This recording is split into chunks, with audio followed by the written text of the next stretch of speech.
Welcome back to experiment with டைரஷாம். இன்னைக்கு நம்ம என்ன ரெசிபி பார்க்க போறோம்னா பனானா வால்நட் கேக்.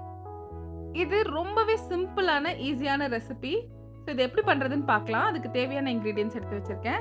2 கப் கோதுமை மாவு, 1 கப் ஐசிங் சுகர், வால்நட் எடுத்து வச்சிருக்கேன், 1 இன்ச் அளவுக்கு பட்டை. இதை வந்து நம்ம பவுடர் பண்ணி சேர்த்துக்க போறோம். 1/2 teaspoon baking soda, 1 teaspoon baking powder, அப்புறம் வெனிலா எசன்ஸ் ஃப்ளேவருக்காக, 3 வாழைப்பழம் எடுத்து வச்சிருக்கேன், அப்புறம் 1 கப் அளவுக்கு எண்ணெய்.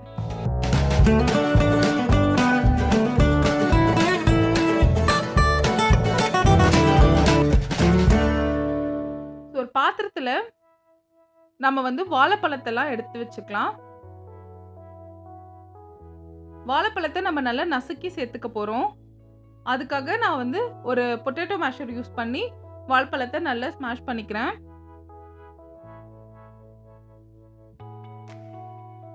இது வந்து நம்ம ஸ்பூன் யூஸ் பண்ணி கூட பண்ணலாம். இதுல ஐசிங் சுகர் சேர்த்துக்கிறேன். ஐசிங் சுகரோட பட்டையும் பவுடர் ஆக்கி போட்டிருக்கேன். முதல்ல வந்து அந்த 1 இன்ச் பட்டையை மிக்சியில போட்டு சுத்திட்டு கொஞ்சம் ஒன்று பாதியமா பவுடர் ஆயிடும். அதுக்கப்புறமா 100 கிராம் சர்க்கரையை வந்து அதில் போட்டு பவுடர் பண்ணி வச்சிருக்கேன். நம்ம பவுடர் பண்ண சர்க்கரையை சேர்க்கும் போது அது இந்த வாழைப்பழத்தோட ரொம்ப சீக்கிரமாக வந்து மிக்ஸ் ஆகிடும். எஃபர்ட்லெஸ்ஸாக நம்ம பண்ணிடலாம். ஸோ இந்த சுகர் வந்து நல்லா கரைகிற அளவுக்கு நம்ம மிக்ஸ் பண்ணிக்கலாம். இதில் லைட்டாக குட்டி குட்டியாக ப்ரௌனாக தெரியுதுல, அதுதான் நம்ம சேர்த்துருக்க பட்டை. இதில் 50 ml ஆயில் ஆட் பண்ணிக்கிறேன் நான், 1/4 கப் அளவுக்கு. இது எந்த ஃப்ளேவருமே இல்லாத சன்ஃப்ளவர் ஆயில் தான் யூஸ் பண்ணிக்கிறேன்.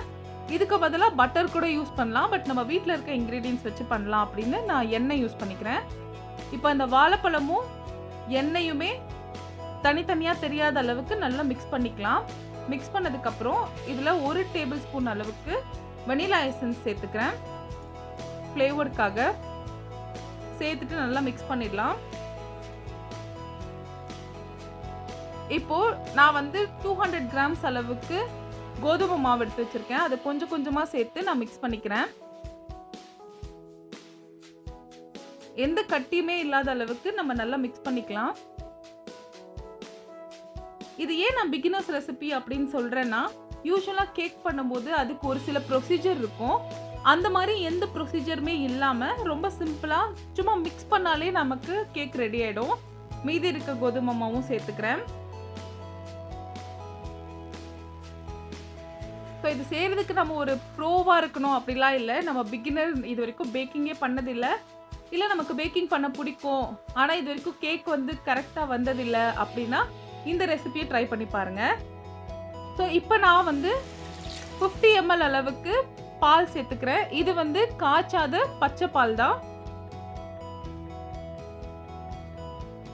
இதை சேர்த்துட்டு நம்ம நல்லா மிக்ஸ் பண்ணிடலாம்.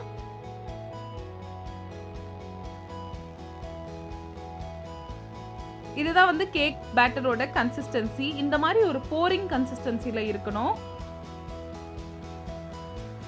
இப்போ நான் வால்நட்டை வந்து குட்டி குட்டியா உடைச்சு வச்சிருக்கேன், அதையும் சேர்த்துக்கிறேன்.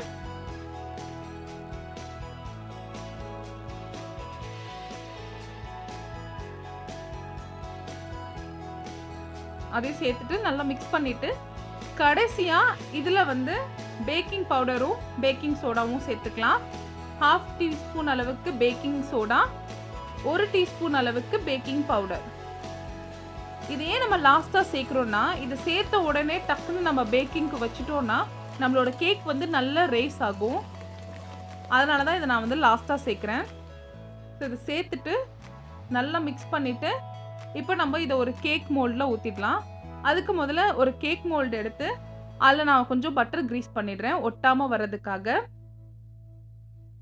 அதுக்கு மேலே கொஞ்சோண்டு கோதுமை மாவு போட்டுக்கிறேன், லைட்டாக தூவி விட்டுக்கிறேன். இப்போ நம்மளோட மோல்டுக்குள்ள நம்ம கேக் பேட்டரை ஃபுல்லாக ஊற்றிடுறேன்.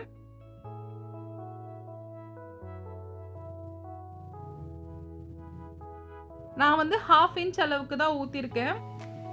ஊற்றிட்டு இதை லைட்டாக ஒரு தட்டிட்டு கொஞ்சம் ஷேக் பண்ணிட்டோன்னா ஈவனாக இருக்கும் நமக்கு. சில்வர் ஃபாயில் போட்டு மூடிக்கிறேன். இன்னைக்கு நான் அவனில் பண்ண போகிறது இல்லை, நான் ப்ரெஷர் குக்கரில் தான் பண்ண போகிறேன். கீழே கொஞ்சோண்டு தண்ணி ஊற்றிருக்கேன். அதுக்கு மேலே நான் இதை அப்படியே பிளேஸ் பண்ணுறேன். இது உள்ளே இறங்காது, எனக்கு மேலேயே நிற்கும். அதனால் நான் எந்த ஸ்டாண்டும் யூஸ் பண்ணல.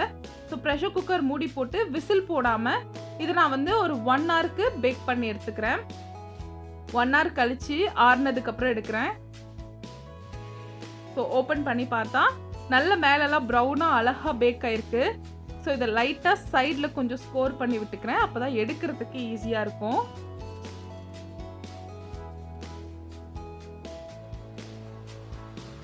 இதை நம்ம அன்மோல்ட் பண்ணிடலாம்.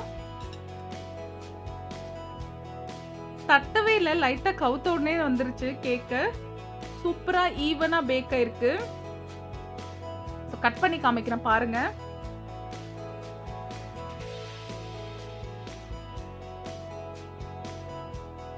கேக் வந்து ரொம்பவே சாஃப்டாக ஸ்பாஞ்சியாக வந்து கிடச்சிருக்கு நமக்கு. ஸோ நீங்கள் கண்டிப்பாக ட்ரை பண்ணி பாருங்கள். நீங்கள் ஒரு பிகினர் ஃபர்ஸ்ட் டைம் பேக் பண்ணுறீங்கன்னே தெரியாது. சூப்பராக கிடைக்கும் கேக்கு. ஸ்பாஞ்சியாக இருக்குது. இதே ஸ்டெப்பை ஃபாலோ பண்ணுங்கள், சூப்பரான கேக் கிடைக்கும். ஸோ இந்த ரெசிபி உங்களுக்கு பிடிச்சிருந்துச்சுன்னா நம்ம வீடியோவுக்கு லைக் பண்ணுங்கள், ஃப்ரெண்ட்ஸ் அண்ட் ஃபேமிலியோட ஷேர் பண்ணுங்கள், அப்புறம் நம்ம சேனலுக்கு சப்ஸ்கிரைப் பண்ணுங்கள். தேங்க்யூ, பாய்.